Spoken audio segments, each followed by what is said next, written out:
justifiable and which are not। तो इसमें सबसे ज़रूरी क्वेश्चन ये है कि ये पहचानना कि इसमें से कौन से जो कंस्ट्रेंट है जो आज़ादी पे ज़रूरी हैं और जो जस्टिफाइबल है, बिल्कुल जस्टिफाई निर्णायक हैं, एंड विच आर नॉट, और कौन से नहीं हैं। What sort of authority external to individual में जस्टिफाइबल से we can be what can be done and what can not. तो इस टाइप की जो चीज़ें हैं कि क्या देखना है, क्या होना चाहिए, किस टाइप की चीज़ें, हर चीज़ को देखना चाहिए कि क्या करना है क्या नहीं करना है। फर्दर और this or further, are there any areas of our life and actions that should be left free for all external constraints?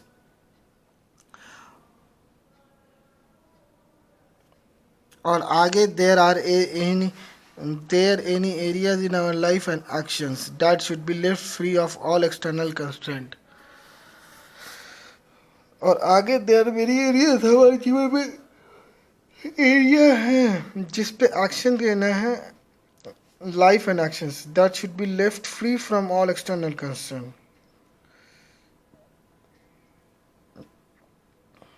क्या मतलब फर्दर इसके आगे क्या हम ये एक्चुअली पूछ रहा है कि हमारे लाइफ या फिर में कोई भी ऐसा पहलू है या फिर जिसके अगेंस्ट मतलब या तो एक्शन लेना चाहिए या फिर छोड़ देना चाहिए, इस टाइप की चीज़ें हैं। इस पर फिर लिबरलिज्म है। लिबरलिज्म मतलब क्या होता है? लिबरलिज्म मतलब सामंतवाद होता है। When we say that someone parents are very liberal, liberal मतलब होता है दयालु, किसी के पेरेंट्स जो हैं बहुत ही दयालु हैं। We usually mean that they are very tolerant. तो हम लोग का मतलब ये होता है कि काफ़ी वो टॉलरेंट है। As a political ideology liberalism has identified with tolerance. Liberalism जो है सामंतवाद जो है वो टॉलरेंस से बिल्कुल आइडेंटिफाई किया गया है एज अ वैल्यू, बिल्कुल एक वैल्यू की तरह। Liberals have often demanded the right of a person to hold and express his or her opinions and belief even while they disagree with them।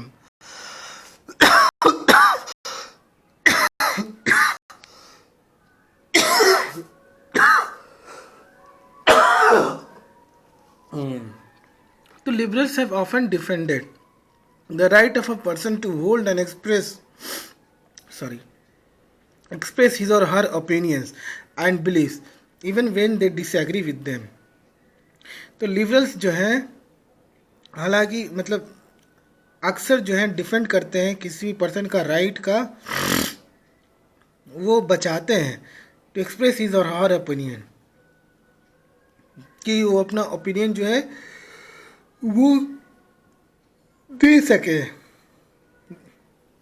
But that not at all there is to liberalism, but यही नहीं है सिर्फ liberalism. And liberalism not only the modern ideology, और liberalism modern ideology ही नहीं है that supports tolerance, जो कि बर्दाश्ता मतलब जो आई थिंक टॉलरेंस मतलब बर्दाश्त ही होता है, तो जो टॉलरेंस को सपोर्ट करता है। What is more distincting about modern liberalism is to What is more distincting about modern liberalism is to focus on individuals for liberal entities like family, society, community, and have no value in themselves, but only if these are valued by the individuals। तो what is more distinctive about modern liberalism?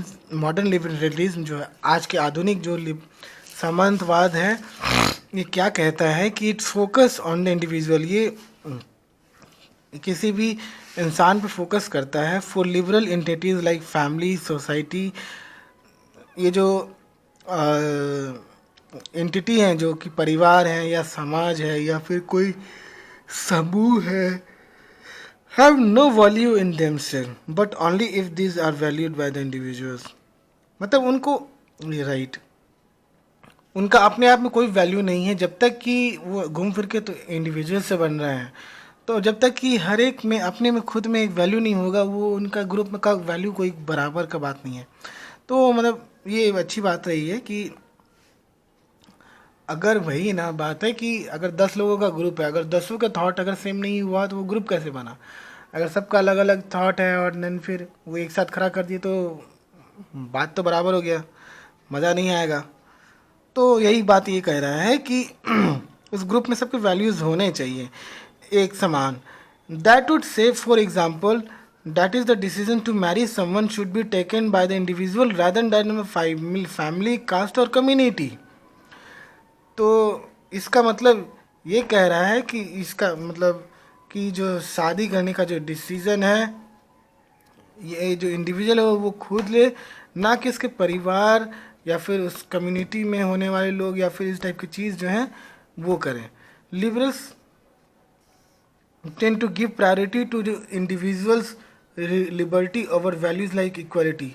जो liberal हैं वो इस चीज़ को importance देते हैं individual liberty, जो individual मतलब जो एक इंसान जो है उसका जो लिबर्टी है, आज़ादी जो है, ओवर वैल्यूज लाइक इक्वलिटी, जो इक्वलिटी टाइप की जो वैल्यू है उसको वो लिबर्टी देता है। They also tend to be suspicious of political authority, और ये पॉलिटिकल अथॉरिटी पे कुछ थोड़ा बहुत मतलब सस्पिशन भी क्रिएट कर रहा होता है liberal. Historically liberalism favoured free market and minimum role in the state. इतिहासकारों के हिसाब से लिबरलिज्म फीचर फ्री मार्केट जो है, मतलब लिबरलिज्म जो है सामंतवाद जो है फ्री मार्केट है and minimum role of to the state, और किसी भी राज के लिए एकदम छोटा सा रोल निभाता है।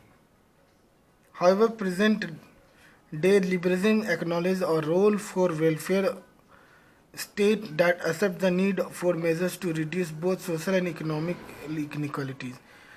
हालांकि प्रेजेंट में लिबरलिज्म जो है ये एक्नॉलेज करता है कि ये रोल ऑफ जो वेलफेयर स्टेट है, किसी भी वेलफेयर स्टेट जो है, कोई भी मतलब खुशहाल राज्य जो है, रोल ऑफ वेलफेयर स्टेट, ये इसका लिबरलिज्म एक्नॉलेज करता है and accepts the need for measure to reduce both social and economic inequalities। और ये चीज़ को वो मानता है कि सोशल और इकोनॉमिक जो है, सामाजिक और आर्थिक जो इनइक्वालिटी है, इस चीज़ के लिए, इस चीज़ को कम करने के लिए जो भी मेजर्स है, जो भी कदम उठाने हैं, वो इस चीज़ को वो मानता है लिबरलिज्म। उसके बाद जो है हान principal. To answer this question satisfactorily, we have to address the issue of the limits, competence, and consequences of the imposition.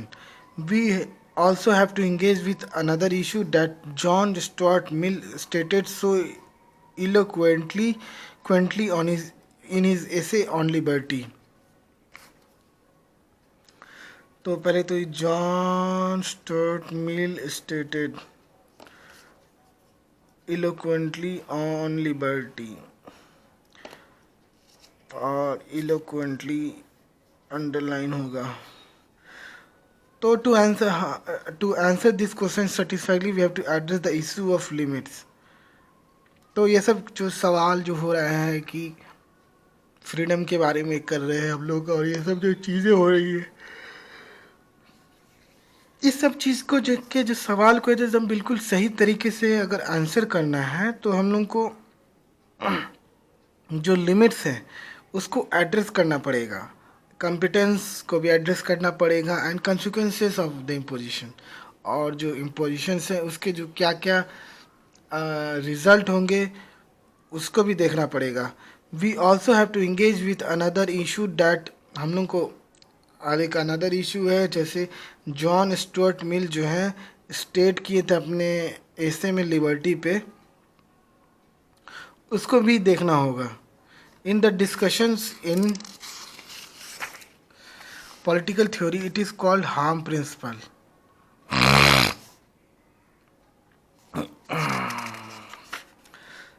अच्छा, ये हम लोग हार्म प्रिंसिपल के बारे में मान रहे हैं। In the discussion in political theory it is called harm principle. तो पॉलिटिकल थ्योरी के डिस्कशन में इसको हम लोग हार्म प्रिंसिपल कहते हैं। Let us quote this statement and try to explain it.